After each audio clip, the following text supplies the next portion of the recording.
When you've managed to catch lightning in a bottle once, with one of the most revered, beloved, exciting, brutal and iconic movies as 1987's RoboCop, how on earth do you follow it up? Well, it appears from revisiting the much maligned sequel for this retrospective, you make it louder, flashier, and, well, a lot dumber. Have the right to remain silent. Anything you say can and will be used against you in a court of law.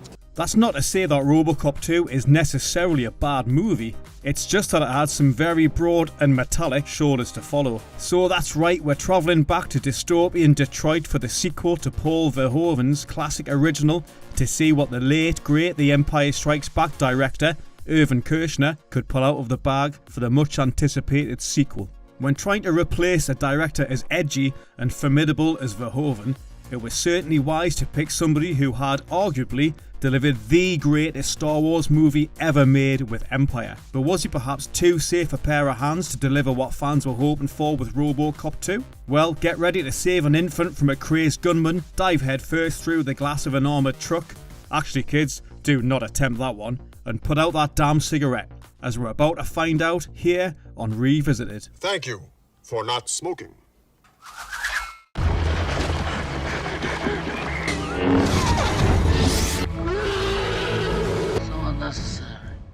Initially, RoboCop producer John Davison was understandably unsure about making a sequel to the original movie, feeling that most of them were inferior to their predecessors. He also disliked the fact that he wasn't able to shift too far away from what audiences expected from the sequel, stating in an article with Cinefantastique that what you really want to do is make a completely different movie.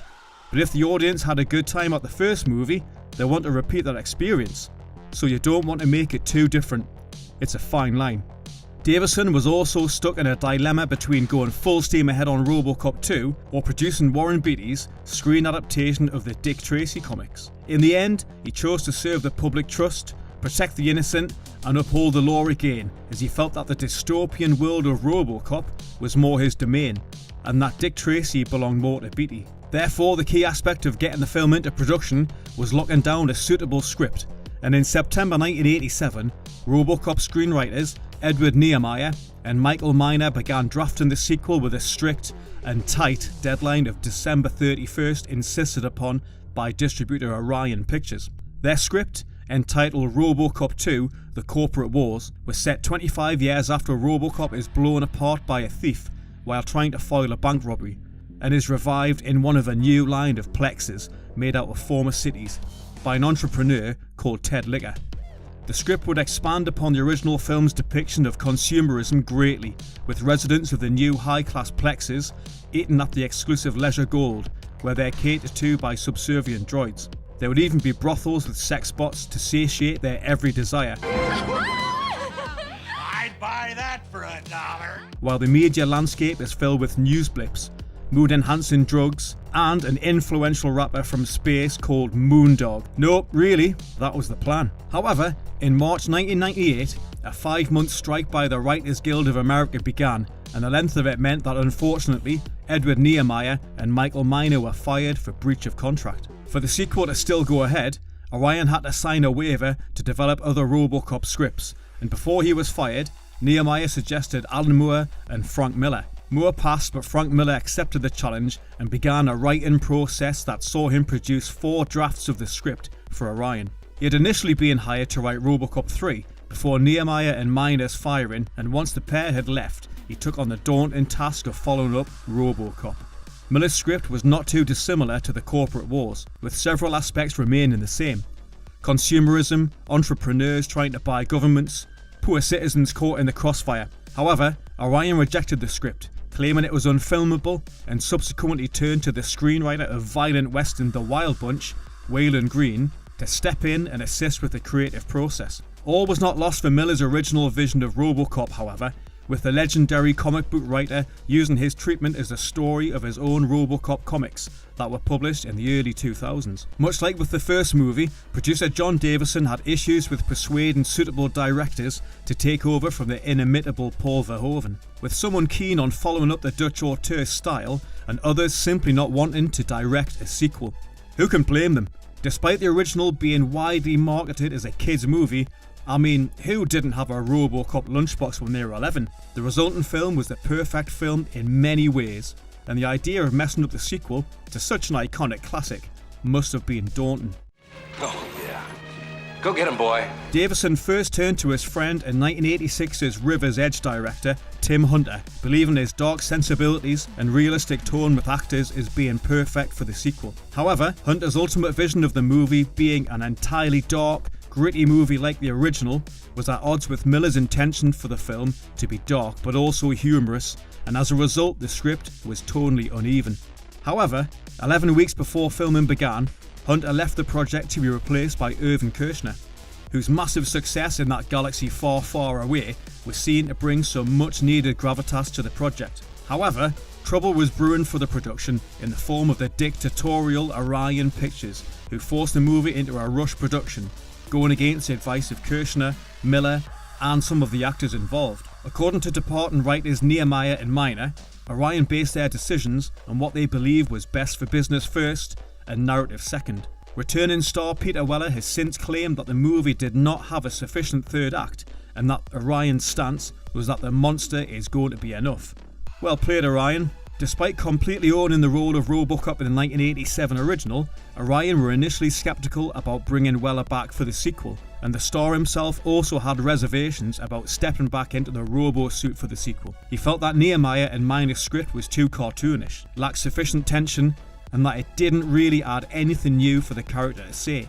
However, he eventually agreed to return for Miller and Green's new screenplay in what would unfortunately be a somewhat lackluster, if not entertaining appearance as the robotic law enforcer. Also returning from the original movie was the excellent Nancy Allen as Murphy's partner Ann Lewis, who undertook martial arts training and spent 2 months at the Los Angeles Police Academy for the role. Allen wasn't the only Robo veteran to return, with the old man himself Dan O'Hurley, Felton Perry as Donald Johnson, and Robert DeKay as Sergeant Warren Reed, the most notable cast members to return. Taking on bad guy duties as the nefarious crime lord and drug kingpin Kane was Manhunter's Tom Noonan, who, despite his best efforts, is no Clarence Boddicker.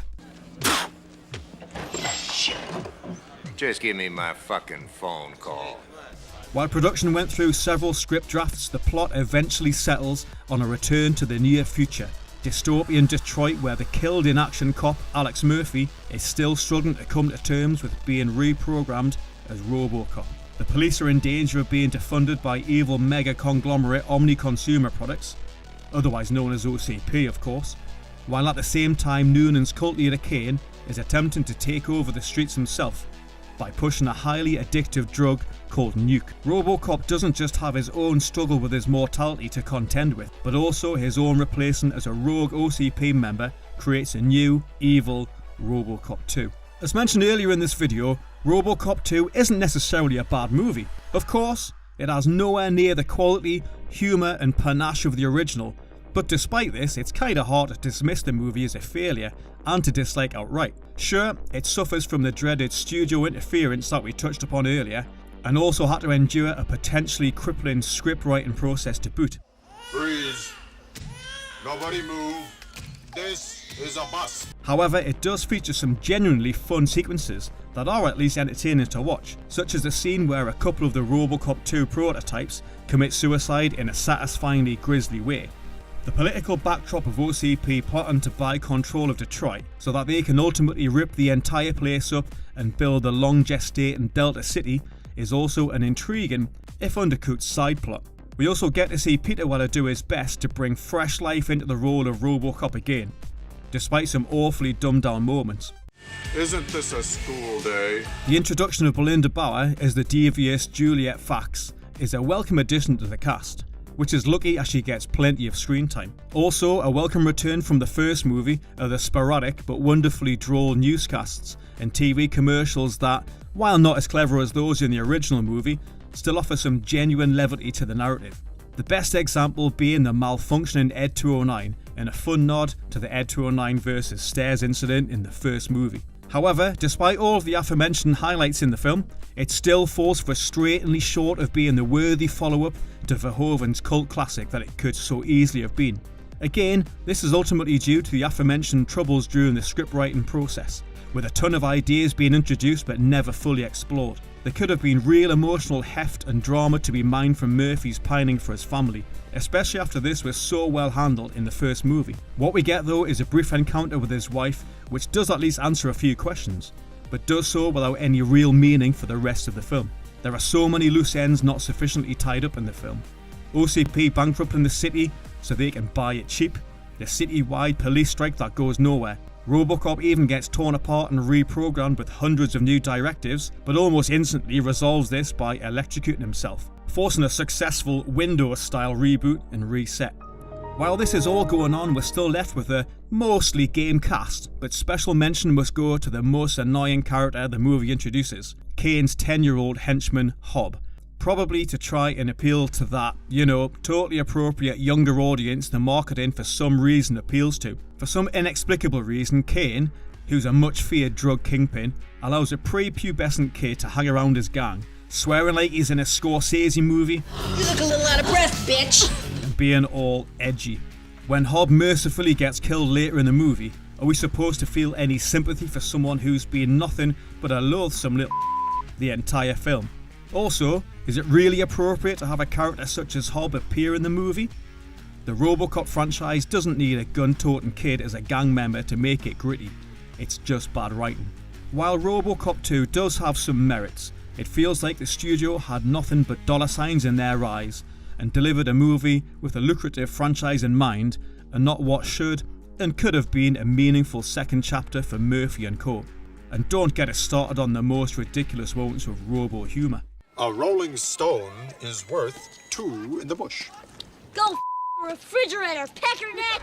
RoboCop 2 opened as the second highest grossing movie on $14.1 million during its opening weekend at the US box office, grossing $45.7 million overall. It also managed to pull in an additional $22 million from home entertainment video rentals. Remember them? From a critical perspective, the movie's special effects and action scenes were widely praised, but one of the most common complaints was that the movie did not focus enough on the relationship between RoboCop and his partner Lewis, with more attention on the violence and less time devoted to the more human story of a man trapped inside a machine. Writing in the Chicago Sun-Times, late film critic Roger Ebert took exception to many aspects of the film, and especially the introduction of mini-gangster Hob, saying that Kane's sidekicks include a violent, foul-mouthed young boy named Hob, who looks to be about 12 years old, but kills people without remorse, swears like Eddie Murphy, and eventually takes over the drug business. The movie's screenplay is a confusion of half-baked and unfinished ideas. The use of that killer child is beneath contempt. The New York Times was similarly scathing of the film, saying that, unlike RoboCop, a clever and original science fiction film with a genuinely tragic vision of its central character, RoboCop 2 doesn't bother to do anything new. It freely borrows the situation, characters, and moral questions posed by the first film. However, not everyone at the time thought the movie was a disaster, with the Globe and Mail calling it a sleek and clever sequel. For fans of violent but clever action films, RoboCop 2 may be the sultry season's best bet. You get the gore of Total Recall and the satiric smarts of Gremlins 2 The New Batch, in one high-tech package held together by modest B-movie strings. That's what we aspire to. We want to be civilized. I mean, you take a look at this fellow here.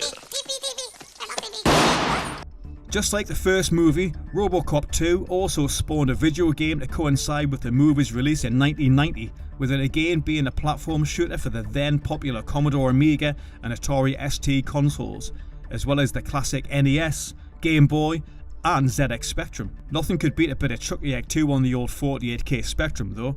Or is that just me? We also got Frank Miller's comic book series, as well as the obligatory novelization.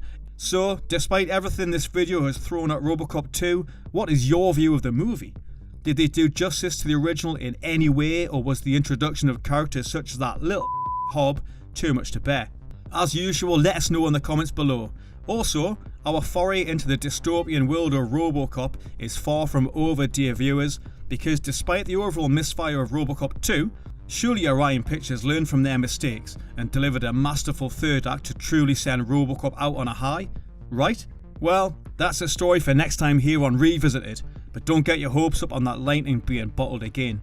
Thank you for watching our show. If you like what you see, please subscribe to our JoBlo Originals YouTube channel. Tell your friends who like this sort of content and turn on the bell to receive notifications for all of our latest videos. We're an independent company and we appreciate all of your support. We'll see you next time here on JoBlo Revisited. Goodbye.